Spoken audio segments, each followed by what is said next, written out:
Good morning class. मेरे YouTube channel maths by कौनते अदब में आपका स्वागत है। आज जो मैं टॉपिक पढ़ाने जा रहा हूँ उसका नाम है सिंप्लीफिकेशन। और हाँ, उससे पहले मैं आपसे एक बात ज़रूर करना चाहूँगा कि जैसा आप सब लोग जानते हैं कि इस समय हमारे देश में कोविड-19 बहुत ज़ोरों से फैल रहा है। हमें इससे सुरक्षित रहने की ज़रूरत है। और सुरक्षित हम कैसे रह सकते हैं, उसका सिर्फ एक ही इलाज है कि हमें घर पर रहना है। और अगर हम किसी आवश्यक कार्य से बाहर भी निकल रहे हैं तो वहाँ पे सोशल डिस्टेंसिंग का पालन करना है, लोगों से दूरी बना के रखना है, 6 फीट की दूरी बना के रखना है ताकि हमारा जीवन सुरक्षित रह सके। ये सारी बातें और आपको हमेशा ध्यान रखना है और जो भी गाइडलाइंस हमारी गवर्नमेंट दे रही है उसको भी अच्छे से फॉलो करना है। चलिए, आज जो मैं पढ़ाने जा रहा हूँ उसका नाम है सिंप्लीफिकेशन। एक्चुअली में ये है क्या, इससे पहले जितनी भी वीडियो मैंने डाली हुई हैं उन सब की एप्लीकेशंस मैं इस सिंप्लीफिकेशन में आपको बताऊंगा। चलिए, जैसा कि आप देख पा रहे हो मैंने हेडिंग डाली हुई है सिंप्लीफिकेशन। सिंप्लीफिकेशन के नीचे मैंने एक और हेडिंग डाली है, that is board mass. Board mass, और वो भी मैंने वी पहले लगा दिया, वी बोर्ड मास हो गया है। मतलब अभी तक जब हम स्कूल में होते थे तो बोर्ड मास पढ़ाया जाता था और वी बोर्ड मास थोड़ी हायर क्लासेस में पढ़ाया जाता है ना। ये क्या कहता है बोर्ड मास हमसे, ये बोर्ड मास हमारा एक बहुत अच्छा दोस्त है मैथ्स में अगर हमें सिंप्लीफिकेशन करना है तो ख़ास तौर पर हमें बोर्ड मास को याद रखने की ज़रूरत है। इसे एक तरह से अपना दोस्त बना लीजिए। ये दोस्त हमसे क्या कहता है कि जिस तरीके से मेरे नाम की स्पेलिंग लिखी हुई है मुझे इसी तरीके से सिंप्लीफिकेशन में यूज़ करना।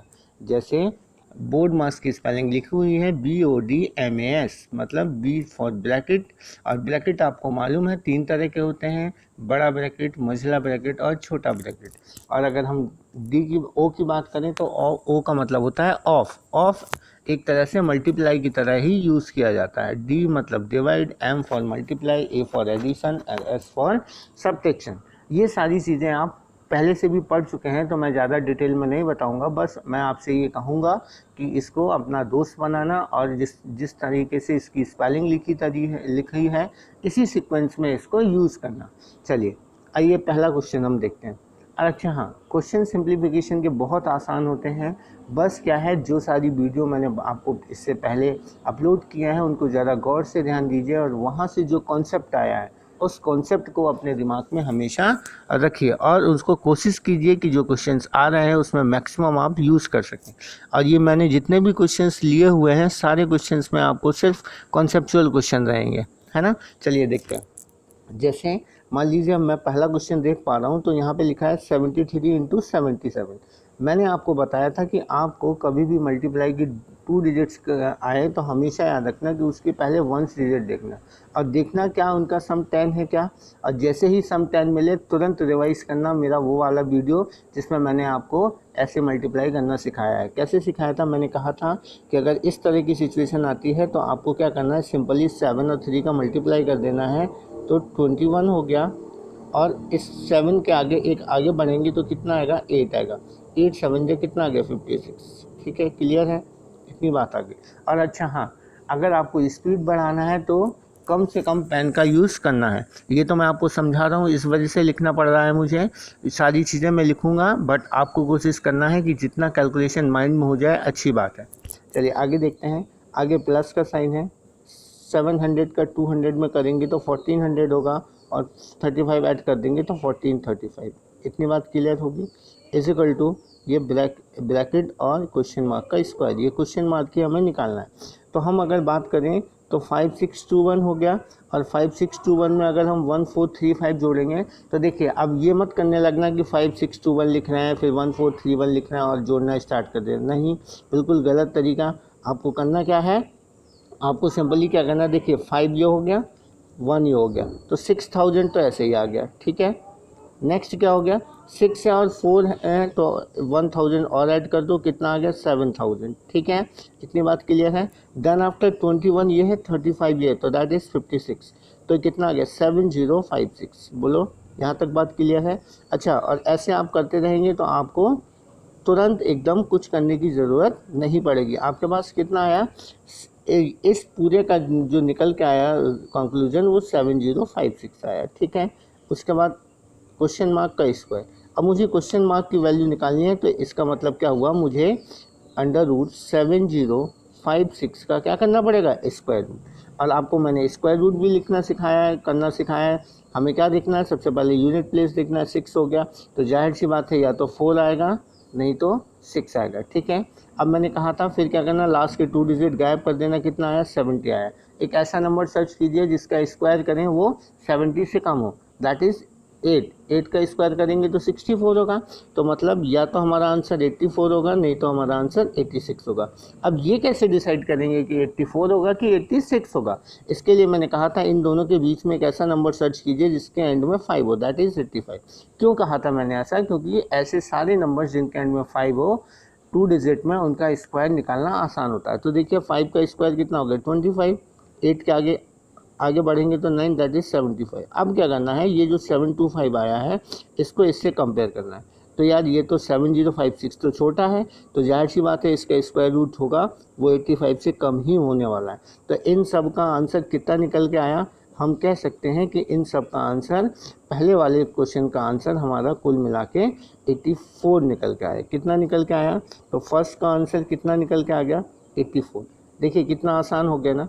अब मैंने ये आपको करके दिखाया है, इसकी वजह से हो सकता है आपको लगे कि यार ये तो बहुत टाइम कंज्यूमिंग है, बट जब आप करेंगे तो विश्वास रखिए बहुत आसानी से ये क्वेश्चंस सॉल्व हो जाएंगे। चलिए अब हम अपना नेक्स्ट क्वेश्चन देखते हैं। देखिए जैसे मैंने कि सेकंड क्वेश्चन में लिखा हुआ है कि cube root 5832 plus square root 5476 plus 8, ये सारी चीज़ें मैंने लिखी हुई हैं। ये क्वेश्चन हमें सॉल्व करना है। देखिए अब ये क्वेश्चन आसान है, बस थोड़ा सा दिमाग लगाना। देखिए मैंने आपको क्यूब रूट निकालना सिखाया है, लिखा है 5832, क्या लिखा है 5832 और इसका क्यूब रूट।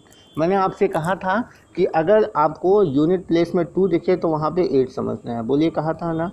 और अगर जिसे ना पता हो ये 8 कैसे आया तो वो मेरी क्यूब रूट वाली वीडियो जाके देखें, आपको समझ में आ जाएगा। फिर क्या करना, देन लास्ट के 3 नंबर को गायब कर देना है। अब क्या बचा है आपके पास 5। अब एक ऐसा नंबर सर्च कीजिए जिसका क्यूब करें वो 5 से कम हो, ज़्यादा ना हो, तो दैट इज़ 1। तो मतलब समझ में आ गया हमें, इसका आंसर 18 आ गया, यहाँ 18 आ गया, देन आफ्टर प्लस। अब हम बात करते हैं स्क्वायर रूट निकालना हमें किसका, 5476 का। तो फिर से वही वाला मेथड लगाना है जो मैंने आपको सिखाया है। मैंने क्या सिखाया है कि हमेशा यूनिट प्लेस देखना है। यूनिट प्लेस में क्या है बेटा, यूनिट प्लेस में 5476, इट मीन्स यूनिट प्लेस में 6 है। तो यूनिट प्लेस में 6 है तो फिर से या तो इसका आंसर 4 होगा लास्ट में या तो 6 होगा। और फिर क्या करना है, लास्ट के 2 डिजिट गायब हुआ, एक ऐसा नंबर सर्च करिए जिसका स्क्वायर 54 से कम हो, that is 7 square, because 7 square का स्क्वायर कितना होगा 49, 8 का ज़्यादा हो जाएगा। तो मतलब या तो आंसर 74 होगा नहीं तो आंसर 76 होगा। अब फिर से वही कॉन्सेप्ट, इसके बीच में एक नंबर 75, 75 का स्क्वायर 85625, मतलब 5625 तो 5476 से ज़्यादा है, तो इट मीन्स यहाँ पे 74 आ जाएगा, ठीक है। तो देखिए यहाँ पे अभी ये कितना आ गया 74, और यहाँ पे अभी हमने निकाला था तो कितना आया था 80 प्लस देन आफ्टर 8 ऐड कर दे। देखिए कितना आसान हो गया। अब देखिए इसको भी ऐड करना, तो फिर से वही कहानी मत करने लगना कि 18 लिखा फिर 74 लिखा, सीधे डायरेक्ट टेंस प्लेस पे देखा करो। 1 और 7 80 हो गया। अच्छा 80 होने के बाद ये कितना हो गया, 8 और 8 16 और 4 20, तो it means it will be 100। समझ में आया होगा। तो सेकंड का आंसर कितना आ गया, सेकंड का आंसर आपका 100 आ गया। सेकंड का आंसर आपका 100, ठीक है। इतनी बात समझ में आई। सब कुछ आसान है, बस हमेशा कॉन्सेप्ट को अपने दिमाग में रखना है और उनको कैसे यूज़ करना है ये आपको आना चाहिए। चलिए नेक्स्ट क्वेश्चन देखते हैं, थर्ड क्वेश्चन। अगर थर्ड क्वेश्चन को आप सभी लोग देख पा रहे होंगे तो थर्ड क्वेश्चन हमसे क्या कह रहा है कि थर्ड क्वेश्चन में लिखा हुआ है कि 7 × 56 डिवाइड बाई 4 प्लस 35 का स्क्वायर और is equal to question mark का स्क्वायर माइनस 46, ये सारा चीज़ें हमें दिया हुआ है। अब हमको इनका इस क्वेश्चन को सॉल्व करना है। चलिए देखते हैं कैसे करेंगे। देखिए बोर्ड मास अभी हमने पढ़ा था। अच्छा बोर्ड मास को मैं क्यों कह रहा हूँ, याद दिला रहा हूँ क्योंकि इसमें ब्रैकेट्स लगे हुए हैं। तो बोर्ड मास कहता है सबसे पहले मुझे बी ब्रैकेट सॉल्व कीजिए। तो ब्रैकेट मैंने देखा तो ब्रैकेट तो मुझे यहाँ पे सिर्फ यही दिखा, तो इसको मैं सॉल्व करूँगा तो कितना आएगा, सॉल्व करूँगा तो 14 आएगा और 14 का 7 में मल्टीप्लाई करूँगा तो 19, मतलब इस यहाँ से यहाँ तक का निष्कर्ष क्या निकल के आया 98। अच्छा 35 पे स्क्वायर बोले तो मैंने आपको सिखाया है कि कभी भी कोई भी नंबर हो उसके एंड में 5 हो तो कैसे निकालते हैं, 5 पे 25, 3 के आगे 4 आता है, दैट इज़ 1225। तो कितना आ गया 1225। ठीक है, यहाँ तक तो ठीक है ना। तो कितना आ गया 1225। ठीक है। अच्छा अब आगे चलते हैं। आगे क्या है, आगे हमसे क्या रहा है कि हमारे पास क्या लिखा हुआ है, क्वेश्चन मार्क लिखा हुआ है। तो यहाँ तक तो हम क्लियर है, मतलब इस पूरे का जो निष्कर्ष निकल के आया इसको मैं ऐड कर दूँ 98 को। तो 98 को अगर मैं ऐड करूँगा तो कितना आएगा, 8 और 5 13 और 9 to 11 12 2 3 1 3 2 3। ठीक है, इतनी बात समझ में आ गई। मतलब यहाँ तक हमारा कितना आ गया 1323। मतलब इस पूरे का रिजल्ट कितना आया 1323। ठीक है, इजगल टू में स्क्वायर है देन -46 है। तो जाहिर सी बात है अब 46 को कहाँ जाना पड़ेगा, इस साइड जाना पड़ेगा। तो ये कितना हो जाएगा 1313 और 6 और 3 9 6 9। ठीक है, इजगल टू स्क्वायर। तो जाहिर सी बात है फिर आपको स्क्वायर रूट करना पड़ेगा। तो आप क्या करेंगे, आगे क्या करेंगे, ये फिर इस साइड जाएगा तो क्या हो जाएगा √1369। ठीक है, क्वेश्चन मार्क फिर से स्क्वायर रूट। तो ये क्या है, या तो आंसर 3 होगा या तो हमारा आंसर में लास्ट में 7 होगा। देन 2 गायब कर देना, एक ऐसा नंबर सर्च करना जिसका स्क्वायर 13 से कम हो, वो है 3, क्योंकि 4 4 जो 16 होता है। तो या तो आंसर 33 होगा नहीं तो 37 होगा। इसके बीच का नंबर जिसमें 5 हो 35, इसका स्क्वायर करेंगे तो 1225। तो ये तो ज़्यादा है ना, तो जाहिर सी बात है हमारा जो स्क्वायर रूट है वो 35 से आगे बढ़ेगा। तो आंसर क्या निकल के आएगा 37। यहाँ तक उम्मीद करता हूँ को आपको समझ में आया होगा। चलिए कुछ और क्वेश्चन मैंने लिए हैं फ्रैक्शन बेस्ड, फ्रैक्शन बेस्ड भी क्वेश्चन मैंने लिए हैं, इनको करते हैं। चलिए देखिए, फ्रैक्शन में सबसे पहले आपको थोड़ा सा ना देखने ऑब्जर्व करने की ज़रूरत है। क्वेश्चन को बिना ऑब्जर्व करना नहीं करना है कि सीधे आपने पेन उठाया और सोचने लगे कि यार ये तो 2 लिखा हुआ है और आगे हमने देखा तो फ्रैक्शन दिख गया, तो फिर से इसको मिक्स फ्रैक्शन से इम्प्रॉपर फ्रैक्शन में चेंज करने लगे। 4 2 8 मतलब 2 लिख दिया, फिर 4 2 8 और 19/2 लिख दिया ना, ये गलत तरीका है। आपको करना क्या है, आपको थोड़ा सा सोचना है। सोचना क्या है कि सबसे पहले ऐसे फ्रैक्शंस को देखना है जो या तो सेम हो। सेम का मतलब कह रहा हूँ कि जैसे 1/2 है तो यहाँ पे भी 1/2 है। ठीक है, ये दोनों सेम हो गए। या फिर सेम ना मिले तो आपको ऐसे फ्रैक्शन देखना है जिनके डिनोमिनेटर्स मल्टीपल्स हो, जैसे 1/2 लिखा है 1/4। तो जो डिनोमिनेटर 4 है वो 2 का मल्टीपल है कि नहीं। तो जाहिर सी बात है ऐसे कुछ ऐसे फ्रैक्शंस को सॉल्व करना आसान होता है। चलिए देखते हैं कैसे। जैसे मैंने कहा कि पहले आपको सेम ढूंढना है, तो आपने सेम ढूंढ लिया। सेम ढूंढने के बाद भी थोड़ा सा ना दिमाग लगाना है। सेम ढूंढने के बाद में भी वही ट्रेडिशनल मेथड में रखना लगा। एक चीज़ सोचिए कि ये लिखा है 4 होल 1/2, ये लिखा है 2 होल 1/2। तो एक चीज़ बताइए कि 4 और 2 तो 6 हो गया, ठीक है, और आधा एक कितना हो गया, 7 हो गया कि नहीं हो गया, बोलो सही है। ठीक है, यहाँ तक मतलब क्या हुआ कि इन दोनों से जो निष्कर्ष निकल के आया वो ये निकल के आया, इसका इसका और इसका निष्कर्ष क्या निकल के आया, इसका और इसका निष्कर्ष 7 निकल के आया। ठीक है, 2 पहले से लगा हुआ है तो 7 और 2 कितना हो गया, 9 हो गया कि नहीं हो गया, मतलब ये 9 हो गया। ठीक है, अब ये गायब हो गया और ये गायब हो गया। चलिए अब हमारे सामने ये वाली समस्या बची। तो एक चीज़ बताइए कि अगर, और हाँ एक चीज़ और ध्यान रखना कि अगर कभी भी फ्रैक्शंस के क्वेश्चन आए तो होल नंबर्स को एक तरफ लिख लीजिएगा और जो हमारे पास फ्रैक्शन वाले नंबर है उनको एक तरफ लिख लीजिएगा। जैसे ये कंडीशंस देखिए, इसको मैं ऐसे लिख सकता हूँ 5 - 6, ठीक है, और 1/4 से तो 1 माइनस हो जाएगा तो 0 बचेगा, मतलब यहाँ से क्या रिजल्ट निकल के आएगा -1, तो इट विल बी 8। ठीक है, समझ में आ गया होगा। नेक्स्ट क्वेश्चन करते हैं। देखिए नेक्स्ट क्वेश्चन में क्या लिखा हुआ है, 25 का स्क्वायर, देखो कितना आसान हो गया। वैसे भी ये तो आपको याद ही होगा, तो हम इसको लिख सकते हैं 6 to 5 लिख सकते हैं, कोई दिक्कत नहीं है। तो हमने लिख लिया 6 to 5। ठीक है, यहाँ तक कोई समस्या नहीं होनी चाहिए। अच्छा अब आगे देखिए, आगे फ्रैक्शन लिखा हुआ है।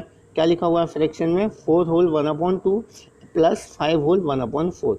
देखिए अब देखिए, ये तो 25 का तो स्क्वायर 6 to 5 हो गया, ठीक है। अब इसमें मैंने कहा था ना कि थोड़ा सा दिमाग लगाना।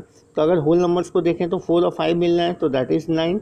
अच्छा, फ्रैक्शन को देखें तो ये तो बहुत अच्छी बात है क्योंकि डिनोमिनेटर में 4 मल्टीपल है 2 का। तो एक चीज़ बताइए, 1/2 है, अगर मैं इसको 1/4 बनाना चाहूँ तो क्या करना पड़ेगा, मुझे डिनोमिनेटर में 2 से मल्टीप्लाई करना पड़ेगा, तो ये 1/4 बनेगा। और ये फ्रैक्शन की खास बात है, जो डिनोमिनेटर में मल्टीप्लाई होता है उसको एक बार न्यूमरेटर में भी मल्टीप्लाई करना पड़ता है। तो इसको मैं समझ सकता हूँ 2/4। तो यहाँ पे 1/2 की जगह क्या समझना है आपको, 2/4। और जब आपको मालूम है डिनोमिनेटर कभी भी फ्रैक्शंस के सेम होते हैं तो न्यूमरेटर नॉर्मली ऐड कर दिए जाते हैं। तो यहाँ क्या आ जाएगा 3/4। देखिए यहाँ तक तो कोई दिक्कत नहीं होगी, ठीक है। अब ये कितना हो गया, अब देखिए होल नंबर्स ये बचा और ये बचा, तो इसको जब आप जोड़ेंगे तो कितना आ जाएगा 34 एंड 3/4। और एक रूल मैंने आपको पढ़ाया था फ्रैक्शन वाला कि दोनों को अटैच कर दो, तो मैंने क्या किया, फ्रैक्शन को और होल को अटैच कर दिया। तो दिस इज़ योर आंसर। उम्मीद करता हूँ ये जितने भी क्वेश्चंस मैंने आज कराए हैं आप लोगों की समझ में आया होगा। और मैं एक बार फिर से आप लोगों से कहूँगा कि घर पे रहिए और सुरक्षित रहिए। Thank you.